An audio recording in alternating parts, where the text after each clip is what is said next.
The client is from the Fiverr freelance service. A German client asked to create a logo for a software company project. I asked the client what kind of logo he wanted and he explained exactly what he wanted.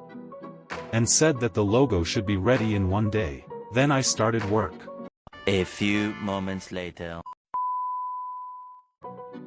I finished the work in 12 hours and sent the finished logo to the client.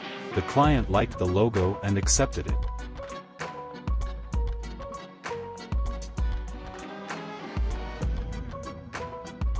The client liked all the services and left a great review. The client is happy and I earned $40. Of course I thanked him.